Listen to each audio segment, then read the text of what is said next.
Atlanta, we see you. The 2023 Cricket Celebration Bowl. It's going to be inside Mercedes-Benz Stadium. Meanwhile, folks, you're tuned in to the finale of Black College Live. Yeah, this is a Gimme 5 show with Jay Walker and Tiffany. Yeah. You gon' have to give me 5 fingers on it right now.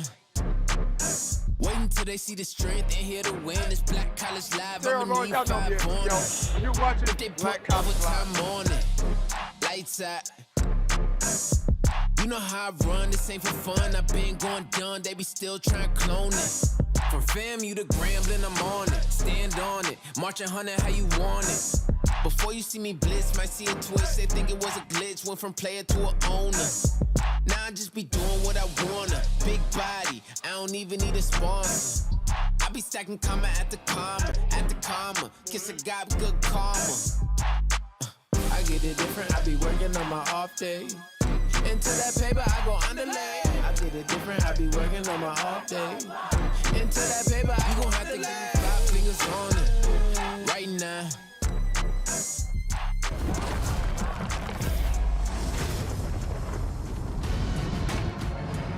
The stage is set in Atlanta. Florida A&M, Howard University. Ladies and gentlemen, an HBCU national champion will be crowned. Jay Walker, Tiffany Greene, how does that feel? Your school gets an opportunity to play for a national championship. against your school, Tiffany Greene. How does that feel for you as well? This is the weekend to be in Atlanta. We knew when you saw the college football season for Black college football, it starts in the A with the MEAC SWAC Challenge, and it ends in the A if you have a successful season on the football field, as Howard University and Florida A&M did. And you listening to that sound We got behind guests. us? Yeah. We got guests. The inaugural Band of the Year competition. Jackson State representing the SWAC, and they're one of the 2 finalists in Division II. That pops off. This is such a well-rounded weekend in this bowl experience. But Jay, when we reflect on the season that it has been in Black college football, let's dive into our HBCU headlines. And of course, the talk coming into this season, North Carolina Central, and would they be able to repeat? Well, Davius Richard certainly gave them a chance. Yeah, they were one of the top 20 teams in all of FCS football all season long. Went to the playoffs. Davius Richard had a fantastic season, being rewarded, being the Offensive Player of the Year, well-deserved, as well as second team All-American. He was the reason why the Eagles were able to soar time and time again. As high as number 7 in the FCS poll. On the other side, you think about Kenny Gallup and the way he commanded that defense for Howard University. And the reason why Howard is playing in this championship game is because their defense is of championship quality. Gallup was the leader of the bunch, active all over the field, an NFL prospect. Anytime the Bison needed a big play, it was Kenny Gallup getting it done from the defensive secondary. Well, both North Carolina Central and Howard University running away with so many of the first team selections for the All-MEAC honors, 10 for the Eagles and 7 for the Howard Bison. You flip to the other side. Yes, the MEAC takes on the SWAC champion, and the reason why the Rattlers were so successful this year and living up to the hype and expectation is because of a guy by the name of Jeremy Musa. Yeah, if you've got a quarterback, particularly going along with Willie Simmons, the offensive guy that he is, you knew the Rattlers were going to be tough to beat this season, and they did not disappoint. Going undefeated in conference play, and Jeremy Musa was the guy that got it going for them early in the season, and he kept it going. One of the best passers over a 2-year stretch in Florida A&M history. He's a big reason why the Rattlers are here in Atlanta. He led the SWAC practically in every statistical category, and then you talk about sweeping things, Isaiah Major doing damage on the defensive side. There used to be a song saying, hey, homeboy, we major. Yes, he's major. He's a major impact player. This defense for Florida A&M was phenomenal, one of the best in the country. Isaiah Major, the inside linebacker, was the guy that'll split your wig and knock your head off. All right, and the job that Willie Simmons did in his 6th season on the highest of 7 hills, Coach of the Year, and certainly an eye that everyone is keeping on is Willie Simmons. Can his team get it done this time around? Well, at this point of the season, there is typically this coaching carousel and a number of different coaches moving from spot to spot. Chinnis Berry making the drive from Columbia to Orangeburg, South Carolina. And he was the hottest name in coaching this season. You knew he, along with Willie Simmons, those guys that are young enough, that are moving up quickly. Well, Chinnis Berry did a great job with what he did for Benedict, and he was rewarded. Give credit to South Carolina State, able to keep Chinnis Berry in the Palmetto State. And Southern picking up Terrence Graves, promoting him to head coach. But these are some of the coaching vacancies. What intrigues you about any of these teams? Yeah, big shout out to Terrence Graves getting that Southern job. He really wanted that bad. Texas Southern, I'm hearing Fred McNair is like a shoe-in lock. When you talk about Grambling State here, they're going after Ted White pretty hard. Benedict, that job just came open. Morehouse is a job that lately has come on the radar, that coaches are showing a lot of interest. Maybe it's because of the speculation that they are heading to the Mid-Eastern Athletic Conference. Well, folks, this is a goal that everyone has set. Only 2 teams remain standing. The road to the Cricket Celebration Bowl, and how Howard and FAMU made it when we come back.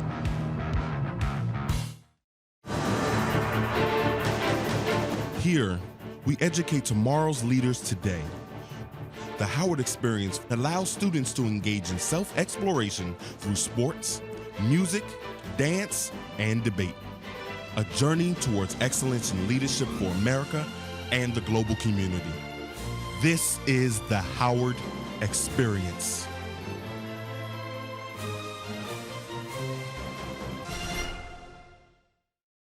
Championship football, the exciting sounds of iconic marching bands, an HBCU family reunion, the Cricket Celebration Bowl, December 16th in the ATL, MEAC champion, SWAC champion, a rivalry matchup at one of the world's finest venues. The celebration starts early with the Coca-Cola fan experience and continues until an HBCU national champion is crowned. Mercedes-Benz Stadium is the place you'll want to be. For more information, visit thecelebrationbowl.com. A champion will rise. There is something greater than finishing first. True champions stand on principles. We fight for the right causes. We believe The power of teamwork, whether in rebounding, receiving, or in research. In service and in sportsmanship. Only a few have what it really takes. We develop the talent, we unleash the potential. It all boils down to this. Now is the time. This is the place. We are MEAC.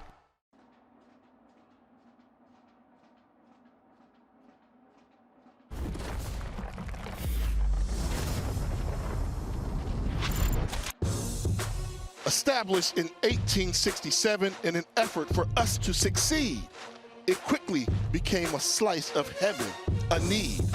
Football established in 1893, creating a lineage for Bison like me. Greats like Reed, Bethea, Wilson, Sweet Flight, and Johnson. It made a young recruit feel it was worthy to invest.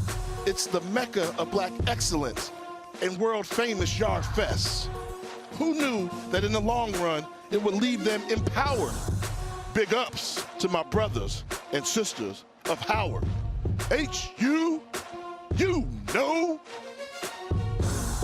All right, folks, so let me tell you about my alma mater, America's Black College, as I like to call it, Howard University.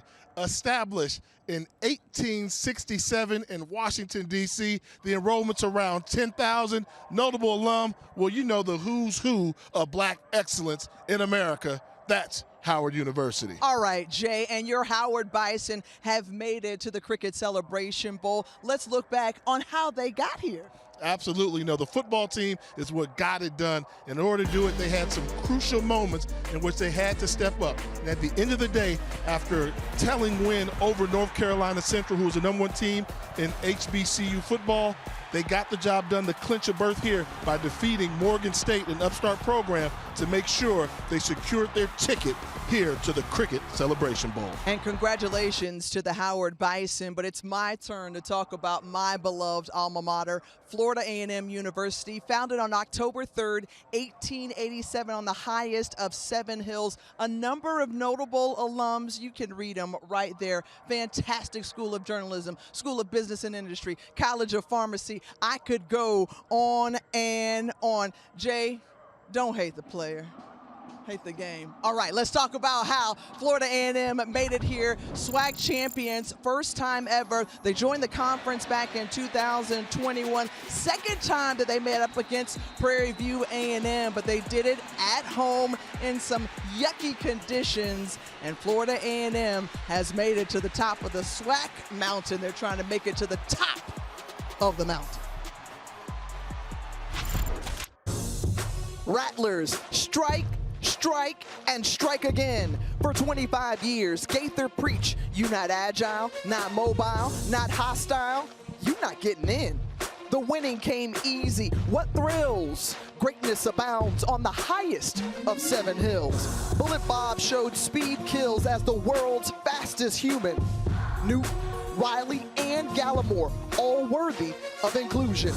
I got the bug through generations of comport. Push me to become a queen in the FAMU royal court. So I say it loud and proudly, we are FAMU.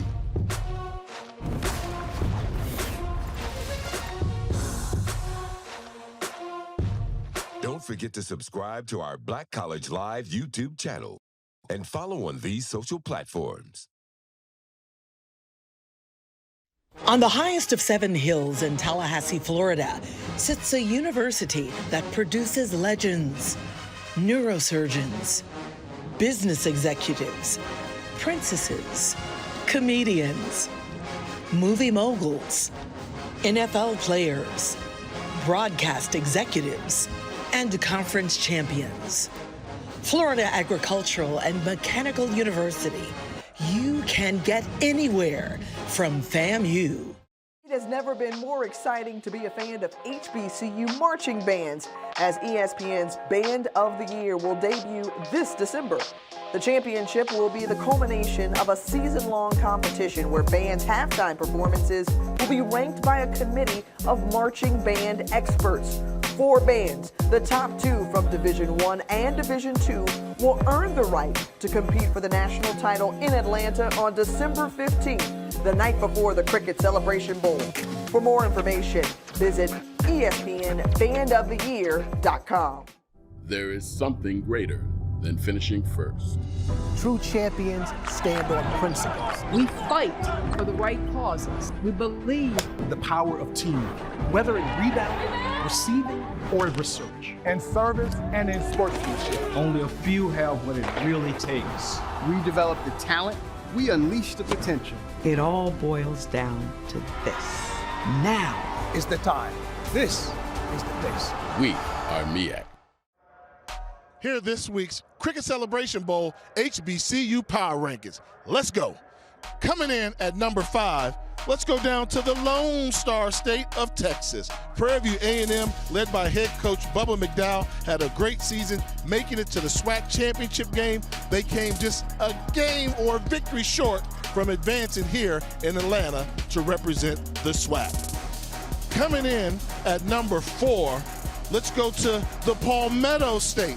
I'd like to say they would be a nominee for the HBCU Football Team of the Year. Who am I talking about? The Benedict Tigers. Undefeated regular season, head coach Chennisberry had a remarkable, historic year in Columbia, South Carolina. Congratulations to Benedict on a job well done. The number 3 team in HBCU football is last year's reigning HBCU national champions, the North Carolina Central Eagles. Quarterback sensation Davius Richard was a weapon that you had to deal with on a weekly basis, and the defense stepped up and made some plays too. Ranked in the top 25 all season long, it was a memorable run down in Durham, North Carolina, as the Eagles soared time and time again. At number 2, wait a minute, how did they get there? The Bison of Howard University capped off a remarkable run through conference play to make it to the Cricket Celebration Bowl.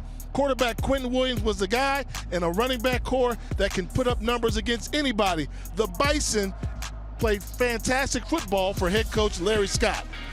But number 1, Rattlers strike, strike, and strike again. The job that Willie Simmons did for Florida A&M down there in Tallahassee was remarkable. The defense was great. The wide receiver core, phenomenal. This was a complete football team. Then they've got chances at winning an historic national championship. All right, Jay. Now, on the bubble, who did you have lingering there? I mean, that was close, but I really think people don't recognize the job that Fred McNair did over at Alcorn State. They were in contention all the way to the last week of the season. Good job by the Braves. All right, Jay, we have heard so much buzz, so much conversation, excitement and energy around this year's Cricket Celebration Bowl. We're not the only ones who's covering it, obviously. And Anscape's HBCU senior writer, Mia Berry, knows a thing or two about what's going on.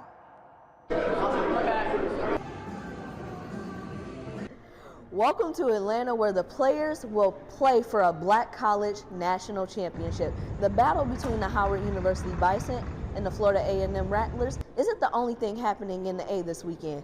There's partying, there's club hopping, there's pop-up shops, there's tailgating, and most importantly, the inaugural Band of the Year competition. You do not want to miss any of that. Celebration Bowl Executive Director John Grant understands why Atlanta is the place to be for the Celebration Bowl. I can't think of any city that's a better city to have it in. You know, it's situated really geographically between the MEAC conference and the SWAC conference. And, you know, we can't have a better place other than the capital of the South of college football, and that's Atlanta, Georgia. Champions, champions, because our motto is a champion will rise. And just as we have it in football, we've now created a platform where our HBCU marching bands can compete all season long and have the opportunity to also win and earn a national championship.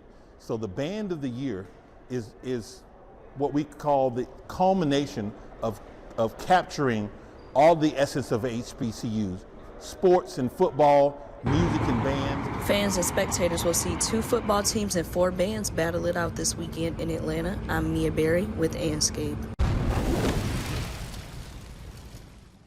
Mia Berry, kind enough to join us now. You heard John Grant, the executive director of the Cricket Celebration Bowl, talking about that Band of the Year competition. Obviously, Jackson State is behind us. North Carolina A&T for Division I. On Division II side, we got Florida Memorial and Virginia State. So that should be an outstanding event. Jay and I have heard enough from our friends and our alumni base. What have you been hearing just about this game? It's a reunion. Fans, spectators, everyone's coming out. They have buses coming down from the schools. They have parties scheduled. There's club hopping, there's tailgates, pop-up shops. This is the event of the year. A first-time champion will be crowned, and both alumni and fan bases are excited about that. So when you look at Atlanta and what this game has meant to the city, the schools, the teams, what are a couple things that stand out that you say, you know what, this is why the Cricket Celebration Bowl is so special? On average, financially, the Cricket Celebration Bowl brings in $20 million in economic impact for the city of Atlanta. Hotels downtown, 4 major hotels are almost at capacity. You have fans coming out. A year ago, we got a preview of what Howard can do in Atlanta at the MEAC SWAC Challenge when they face Alabama State. This year, they're going even bigger. I know Jay likes to hear that, the bigger part. We do big. But I'm going to ask this last question. Well, I got to know too, though. Wait a minute. I want to know, before you go, who's throwing the best parties? Howard? That's really not a competition. I don't know what's going to happen on that field, but I know what's going to happen in them clubs. I'm just saying. It's club hopping. I've seen 10 flyers for both. There's a party every single day. They can't wait. You might have to go, both sides might have to intermingle. There's a crossover party now. Howard, see how FAMU gets down. FAMU, see how Howard gets down. You know, you could be friends leading up to the game now. Yeah, and then at 12 o'clock on Saturday, it's a different story. Most intriguing storyline that you've covered for this game? Heading into the game, both teams have very intriguing storylines. On FAMU side, Willie Simmons, he's respected as a head coach in the SWAC, but many people want to know, can he get it done? Can he win the big game? Last 2 years, tripped up by SWAC rival Jackson State. This year, they overcome that hump. Now, for Willie Simmons, he wants to check this off his box. He wants to be a Black College national champion. And on the player side, the seniors, 2019, when they were freshmen, they earned the right on the MEAC side to go to the Celebration Bowl, but a band, a postseason band that they were not a part of, they did not contribute to, prevented them from being here. So this has been on their mind since they were freshmen. They're happy to be here. They're happy for the opportunity to compete. And for Howard, Larry Scott, third full season in with the Bison. Last season, they earned a share of the title. This year, they won it all. You saw it in the MEAC. They're coming in hungry. Larry Scott tells his players, he inherited all of his seniors. He told them, we could be here. We can be Black College national champions. And the trust and the rapport he's built with them, he said, you win the Black College national champion, this will set the standard for Howard for years to come. It won't be 2 decades before you win a national title. I love how detailed she is, entrenched in it all. And ladies and gentlemen, we'll come back with more of the sonic boom of the South getting ready. And on the other side, Jay's Gimme 5 and Tiff's 2 cents. Championship football, the exciting sounds of iconic marching bands, an HBCU family reunion, the Cricket Celebration Bowl, December 16th in the ATL, MEAC champion, SWAC champion, a rivalry matchup at one of the world's finest venues. The celebration starts early with the Coca-Cola fan experience and continues until an HBCU national champion is crowned. Mercedes-Benz Stadium is the place you'll want to be. For more information, visit thecelebrationbowl.com. A champion will rise. There is something greater than finishing first. True champions stand on principles. We fight for the right causes. We believe The power of teamwork, whether in rebounding, receiving, or in research. In service and in sportsmanship. Only a few have what it really takes. We develop the talent, we unleash the potential. It all boils down to this. Now is the time. This is the place. We are MEAC. It has never been more exciting to be a fan of HBCU marching bands, as ESPN's Band of the Year will debut this December. The championship will be the culmination of a season-long competition where bands' halftime performances will be ranked by a committee of marching band experts. 4 bands, the top 2 from Division I and Division II, will earn the right to compete for the national title in Atlanta on December 15th, the night before the Cricket Celebration Bowl. For more information, visit ESPNBandoftheYear.com. Don't forget to subscribe to our Black College Live YouTube channel and follow on these social platforms.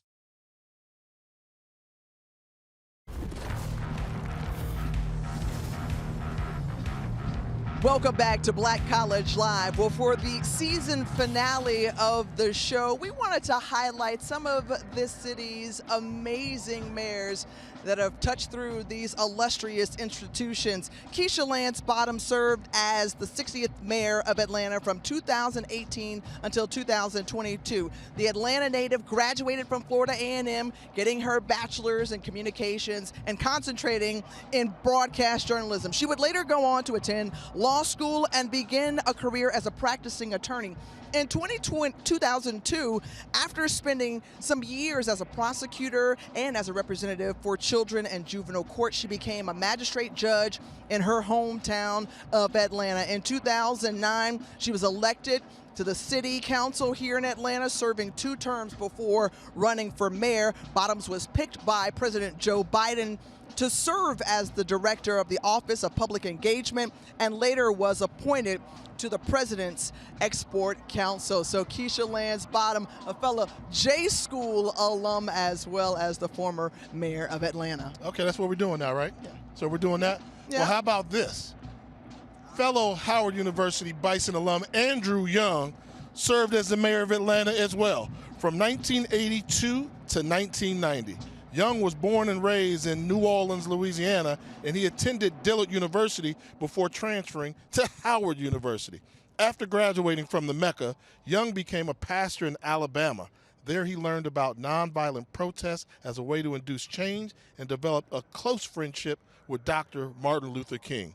During the 60s, Young became active in the civil rights movement, helping Dr. King organize and strategize many of the major marches that took place in the South. In 1977, after serving in the U.S. House of Representatives, Young was appointed by President Jimmy Carter as a U.S. ambassador to the United Nations, becoming the first African American to do so. Can I also mention we got a couple more mayors here in Atlanta that we forgot about. My classmate, my homeboy, Kasim Reed is a Bison. And also, how about this little lady's touch? Shirley Franklin, former mayor of Atlanta, fellow Bison. It speaks to the black excellence that are produced at HBCUs, Jay. So I think we both can stick our chests out proudly. Some do a little bit better than others. We do it best. Some do a little bit better than others. Simply put, we do it best. Okay. As we look back at what we experienced on the show this week, going from campus to campus, we got to shout out our Greeks of the week. Let's roll it. Yeah. This is a Gimme 5 show with Jay Walker and Tiffany. Yeah. You gon' have to give me 5 fingers on it right now. Wait until they see the strength and hear the win. It's Black College Live, I'ma need 5 on it. If they put overtime on it, lights out. You know how I run, this ain't for fun. I've been going done, they be still trying to clone it.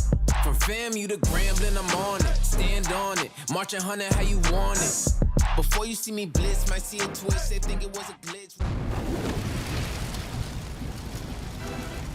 And a shout out to the Divine Nine for showing up for each of our shows. We appreciate you so much. Now, Jay, this is the primer for what we like to call Jay's Gimme 5. Let's get it. All right, how about this? The 5 best locations for Black College Live this season. The 5 best. Coming in at number 5, I'll give it up to the Snake Pit down in Tallahassee. Florida A&M always showed us some love, had something unique. We had never had a gospel choir on the show before. They brought it along with the 100 and all that other good stuff there. Number 4, the Mecca, Howard University. Although it rained while we were filming the show there, hey, Yard Fest was in full effect. Howard did a good job hosting Black College Live. Number 3, surprise, surprise, they started off the year.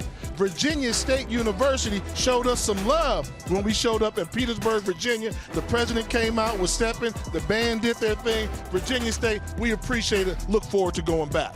Number 2, a little bit of a surprise, Alabama A&M. We went for their homecoming and they showed up and they showed out. Good time was had by all in Huntsville, Alabama. But number 1 should be no surprise if you saw the show. I think we both agree unanimously. The T, the U, SKE, the GEE, Tuskegee. Whoa! They balled and parlayed when Black College Live showed up. Number 1 location we had all season long. Not quite making it on the bubble, I would say, and you got to give them a little asterisk. Southern University. I really believe if school would have been in and the students would have been in Baton Rouge, that show would have been remarkable. I love your list, Jay, and I don't say this very often that I agree with your list. We had a wonderful time. Even with Howard being above FAMU, you agree. You heard that. It's on record. Don't go back. Don't go back. It was homecoming. Keep going. It was raining. It was worse weather at FAMU. Either way, yes. I did love the list. Now, I'm going to chime in with my 2 cents. Since you talked about some of those great locations, I got to think about Alabama A&M and Southern University going viral, those viral moments. But it really started with Virginia State. You know, the Trojan Explosion, they're in the house right now getting ready for the Band of the Year competition, about ready to practice. But, again, the president making his way there of the university and going out with the woo-woos. Oh, yeah, that was a special moment. Not only that, we were there for South Carolina State, Buddy Pugh's final homecoming as head coach of the Bulldogs, the all-time winningest coach in the program, the dean of coaches in all of HBCU football, and that certainly was a special moment to be there, and the team around him and congratulating him. It was great to be there and to experience that. So there'll be so much more to come on Black College Live. We got to wrap things up. Virginia State showed up here for us. Look at the Trojan Explosion here. They in the house. Yeah, come back with us. On the highest of 7 hills in Tallahassee, Florida, sits a university that produces legends, neurosurgeons, business executives, princesses, comedians, movie moguls, NFL players, broadcast executives, and conference champions. Florida Agricultural and Mechanical University. You can get anywhere from FAMU. Here, we educate tomorrow's leaders today. The Howard Experience allows students to engage in self-exploration through sports, music, dance, and debate. A journey towards excellence in leadership for America and the global community. This is the Howard Experience.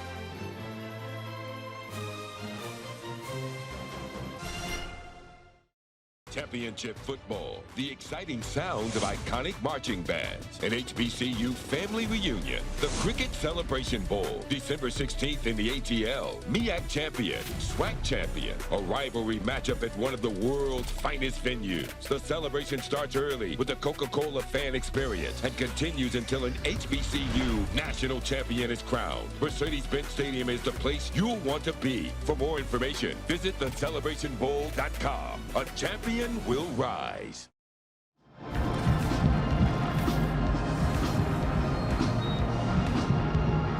Oh, yeah. Welcome back to Black College Live, where a champion will rise. Meanwhile, got a little something. Hey, feels good, feels good. Yeah. Oh, this place is going to be rocking for that Band of the Year competition for sure. Yeah, you know, HBCU bands are such an integral part of the HBCU, football culture, period. Anytime you go to campus, Part of the culture, not the culture. Part of the culture. It all starts with a football game. I'm a former player. Got to get love to the ball squad. Hey, let's think back to when this Cricket Celebration Bowl started. It was in 2015. The inaugural year was North Carolina A&T.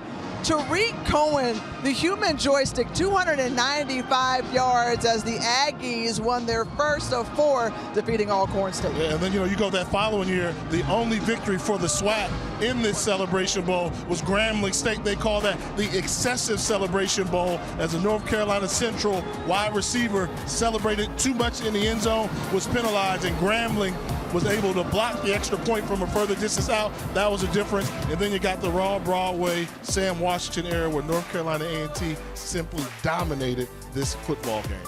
South Carolina State and North Carolina Central, the last 2 teams out of the MEAC to win it. They have a 6-1 advantage, as you saw there. So 6-1 advantage. Is there a reason why I'm hearing they call it the Cricket MEAC Celebration Bowl? Now, don't get ahead of yourself. Don't get ahead of yourself now, the Cricket MEAC Celebration Bowl. So the SWAC wants to do something about it. They better fight not only the Howard University Bison, but they got to fight that MEAC versus SWAC. Well, coming into Saturday's game, the favorite for the Cricket the last Celebration 2 SWAC Bowl, teams were favorite. The Cricket Celebration Bowl is Florida A&M. But when you break down the tale of the tape between the 2 teams, what does this matchup, what will we see? I mean, I think first and foremost, it's the style of play. People want to know, is the MEAC really more physical? Florida A&M, probably the most physical team we've seen out the SWAC in a long time. They dominate in the trenches. How will that fare against a conference that's known for its physicality? And I think for Howard University, it's going to come down to the play of their quarterback. Quentin Williams has to play well. He doesn't have to play great. He has to play well for the Bison to have a chance at it. But I will tell you, when you look at Florida A&M defensively, we know they've got star power on offense, but they got some dudes on defense, particularly when you talk about that defensive line. Dark cloud defense, and I just want to point out that these 2 teams were foes in the MEAC through 2019 when they last played. Florida A&M leading the all-time series. Obviously, we're on the call for the game, so we won't have the opportunity to make any predictions, but Coach Sheff, who has been with us all season long, he's going to join us on the set right now and let us know who he thinks is going to win this game. This is going to be really important right now. Hello. What's going on, Coach Sheff? Everything is going right. Now, you have not picked Howard University to win a game all year. No, I haven't. I have not. Is it personal? But they're here anyway. Personal? They're here anyway. They are, and I'm surprised because they were inconsistent at the middle to the end of the year. I'm a little surprised. South Carolina State, it kind of let all of us know something, about what was going on, and then they carved up North Carolina Central.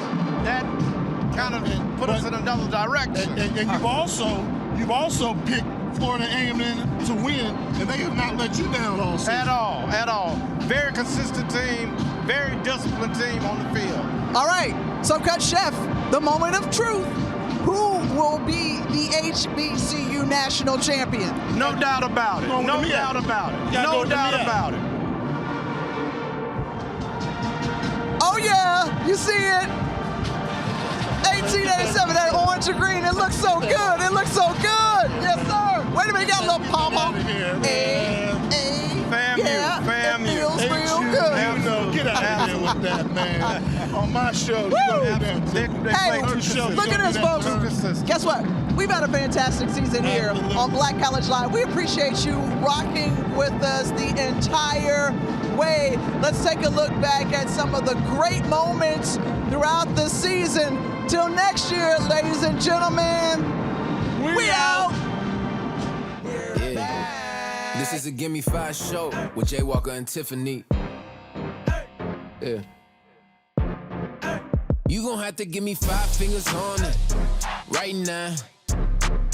Wait until they see the strength and hear the win. It's Black College Live, I'ma need 5 on it. If they put overtime on it, lights out.